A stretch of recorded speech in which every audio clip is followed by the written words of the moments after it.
अस्सलाम वालेकुम, मैं हूं साजिद हसन। आप मेरा YouTube चैनल देख रहे हैं। अगर किसी को एक सीरीज़ की कप्तानी दी जाए और उसको दूध की मक्खी की तरह बाहर निकाल के फेंक दिया जाए और उसको मौका ही नहीं दिया जाए कि वो कोई मुक्का मार सके, किसी लड़ाई के अंदर किसी पहलवान को मौका ही ना दिया जाए और फैसला हो जाए, तो फिर वो यकीनी तौर पर जो है वो गुस्से का इजहार करेगा। और यही चीज़ शाहिनशाह आफरीदी ने जो है वो महसूस की और उसके बाद उन्होंने इतना ज़्यादा इस चीज़ को फील किया कि वो कप्तानी से मुस्ताफ़ी होने के बारे में सोचने लगे और उनको जो है वो रोका किया। इतनी ज़्यादा ज़्यादती और इतनी बड़ी ज़्यादती। अब एक और ज़्यादती किसी और के साथ भी होने वाली है, वो है शान मसूद। अगर बाबर आजम के कहने के ऊपर, उनकी शराइत के ऊपर अमल दरामद कर लिया जाता है तो दो लोग मुतासिर होंगे और दोनों को सिर्फ एक एक सीरीज़ दी गई है।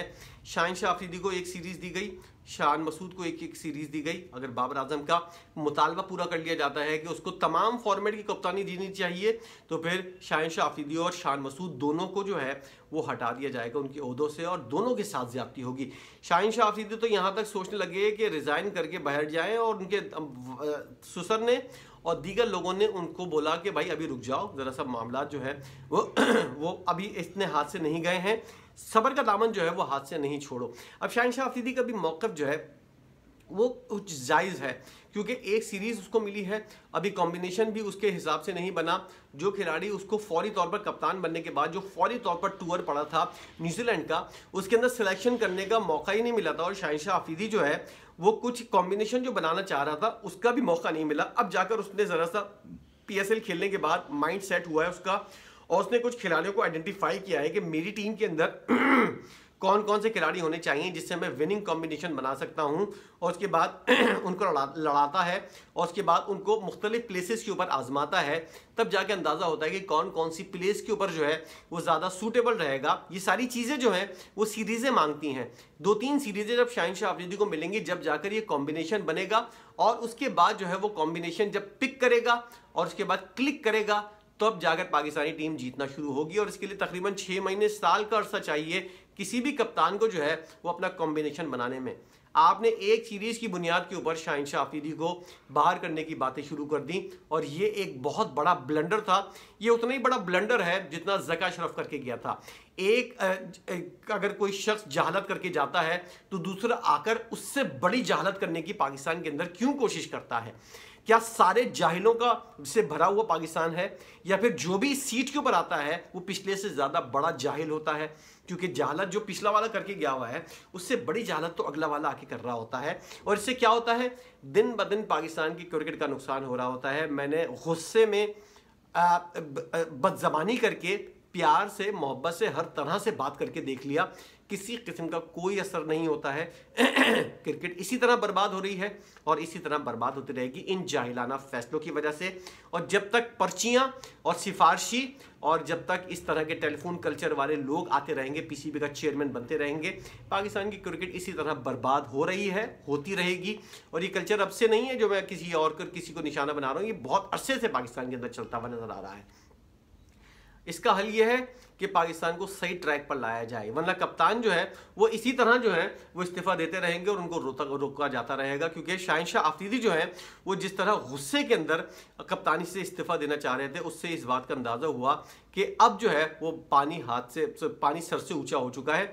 और उसके बाद जो है शान मसूद भी इस वक्त जो है वो कुछ ज़्यादा अच्छा सोचते हुए नज़र नहीं आ रहे, वो भी मीडिया के ऊपर बातें करते हुए नज़र आ रहे हैं। और वो भी अब अगर उनको हटाने की कोशिश की जाएगी तो उनकी तरफ से भी रिएक्शन आ सकता है और आना भी चाहिए। क्योंकि एक सीरीज़ की बुनियाद के ऊपर अगर आप किसी की सलाहियत को परख रहे हैं, ये सिर्फ जहालत पाकिस्तान के अंदर होती है, कहीं और होती हुई नज़र नहीं आती। इससे दो लोग मुतासिर हो रहे हैं, एक तो जिसको कप्तान बना दिया है वो और जिसको कप्तानी से हटाया जा रहा है वो। ये दोनों अफराद जो है ये मुतासिर होंगे और वो सारे लोग जो हैं जो मुतासिर हो रहे हैं वो सारे पाकिस्तान क्रिकेट टीम का हिस्सा हैं।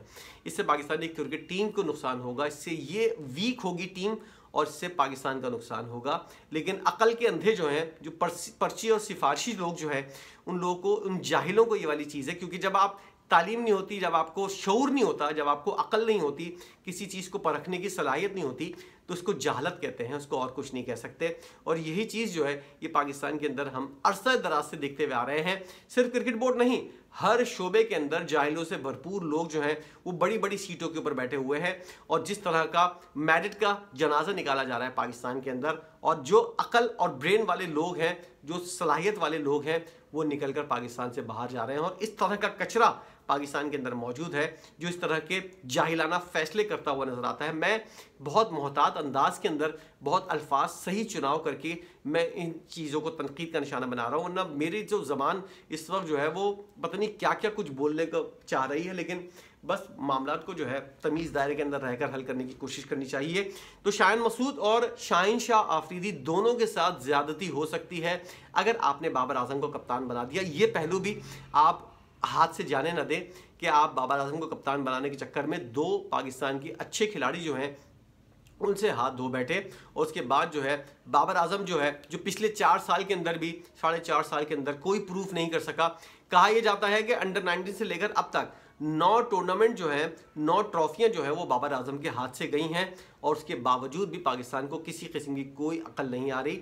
बाबर आजम को कप्तान बनाया आपने, 4 साल देख लिया, अब वो पीरियड ख़त्म हो गया है। मेरी जो ज़ाती राय है, बाबर आजम को खुद भी कप्तानी के चक्कर में नहीं पड़ना चाहिए और पाकिस्तान क्रिकेट बोर्ड को भी इसको कप्तान बनाने के चक्कर में नहीं पड़ना चाहिए। एक बेहतरीन खिलाड़ी हम ज़ाया करते हुए नजर आ रहे हैं कप्तानी के मामलात के अंदर, और कप्तानी की डिप्लोमेसी के अंदर हम उसको झोंकते हुए नजर आ रहे हैं।